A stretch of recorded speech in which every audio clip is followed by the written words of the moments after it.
Hélène Lavici, bonjour. Vous êtes bienvenue sur le plateau d'Inclusion TVFM. Vous êtes la présidente de l'association Eleva, une jeune association montée par 6 mamans qui avaient fait le constat du taux d'activité de leur enfant. Ce n'est pas un centre de rééducation, ce n'est pas un centre d'une école. Vous pouvez nous dire de quoi il s'agit exactement? Donc nous sommes une association, nous sommes situés au milieu d'un centre paramédical, c'est un petit peu notre particularité, c'est-à-dire que nous partageons le bâtiment avec différents professionnels de la rééducation, des kinés, des orthophonistes, orthoptistes, psychomotes, ergothérapeutes, etc. Et donc notre association propose des activités aux enfants atteints de handicap, à leurs frères et sœurs et aux parents, au cours de la semaine et du week-end. Donc ce sont différentes activités ludiques, récréatives, du répit pour l'ensemble de la famille. D'accord. C'est un centre qui est situé où exactement? Nous sommes à Cugnot, donc c'est au sud-ouest de la commune de Toulouse. Nous avons aujourd'hui des enfants de 2 à 30 ans. Voilà. C'est des grands enfants. Des grands enfants, tout à fait. Ce sont des familles qui sont venues nous voir avec envie de participer aux activités. Et donc, il était tout à fait normal que nous les accueillions. Les enfants participent donc à de la médiation animale, de la musicothérapie, de la danse. Nous avons le week-end de la danse pour l'ensemble de la famille, de la zumba de 2 à 80 ans, tout le monde est bien évidemment accueilli. Tout à fait, les enfants, les parents, les frères et sœurs. Et le but, c'est vraiment de faire du vivre ensemble. Dans les familles. Le constat que nous avions, d'une part, la famille, donc les frères et sœurs, sont souvent dans des salles d'attente, sont souvent oubliés parce qu'il y a la rééducation, il y a tout ce qui est un petit peu obligatoire pour l'enfant handicapé. Donc nous avons voulu vraiment faire attention aux frères et sœurs et les parents. Les parents ont besoin d'être accompagnés également.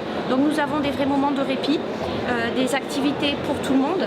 Donc la Zumba, cela peut être une maman toute seule qui a envie de prendre un temps pour elle. Ça peut être une maman avec ses enfants qui a envie de partager une activité et avec son enfant, avec ou sans handicap.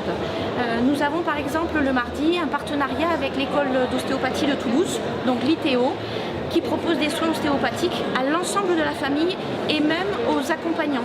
Donc les auxiliaires de vie par exemple qui accompagnent des enfants handicapés au quotidien et qui sont sollicités physiquement peuvent bénéficier des soins ostéopathiques que nous proposons. D'accord, parce que j'ai vu même que vous proposiez des soins avec un sophrologue. Tout à fait. Donc il y a une sophrologue qui partage le bâtiment avec nous et qui propose le mercredi soir une soirée sophrologie. Donc c'est un temps pour prendre soin de soi et pouvoir déstresser le quotidien des parents d'enfants handicapés étant souvent difficile. Cette sophrologue donc, fait des activités avec les parents en semaine, mais prend également certains enfants directement, donc sans passer par l'association. Et les parents ont un retour qui est, je dirais, systématique sur un bien-être de l'enfant, sur un stress qui se soulage, une bouffée d'air. Et lors des activités que l'on a le mercredi soir avec les parents, c'est vraiment le sentiment des parents de dire j'ai pris un temps pour moi, je me suis écoutée, j'ai libéré du stress et je me sens vraiment beaucoup mieux. Et un parent qui se sent mieux, c'est forcément un enfant derrière qui se sentira mieux. Bien sûr. Alors nous essayons qu'il soit le plus bas possible. Donc il y a une cotisation annuelle qui est de 60 €. Je rappelle que vous êtes une association. Oui, une association. Et nous sommes reconnus d'intérêt général, donc avec des avantages fiscaux. 60 € par an, ce qui représente 5 € par mois, qui est la cotisation annuelle. Et ensuite, les ateliers ne dépassent généralement pas les 5 € par atelier. Et une partie des ateliers sont gratuits. Donc nous avions par exemple des stagiaires en STAPS, activités physiques adaptées, qui nous ont proposé tout au long de l'année des activités pour les enfants, donc des parcours psychomoteurs en lien avec les professionnels qui suivaient ces enfants, qui étaient donc des ateliers gratuits, mais également des cours pour les mamans. Donc nous avons eu des abdos fessiers, des cours physiques totalement gratuits. Le mercredi après-midi, ce sont des activités pour les enfants, des ateliers créatifs pour les enfants. Donc en ce moment, nous préparons Pâques. Et c'est peut-être une de vos petites adhérentes qu'on entend là. Tout à fait. Donc les ateliers créatifs du mercredi après-midi, selon, je dirais, les actualités, Noël, Pâques, les rois. Ce sont des activités totalement gratuites. Ensuite, la médiation animale, les cours de langue des signes, la musicothérapie, la danse.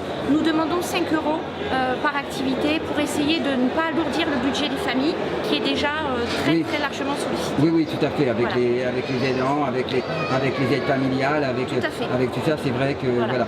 C'est vrai que nous avons d'ailleurs une travailleuse sociale au sein de l'association qui accompagne les familles dans les préparations de tout ce qui est dossier MDPH pour justement aider, ouvrir des portes et accompagner les familles, et cela de façon totalement gratuite. D'accord. Bon, écoutez, je vous remercie Madame Anne-Hélène Labici.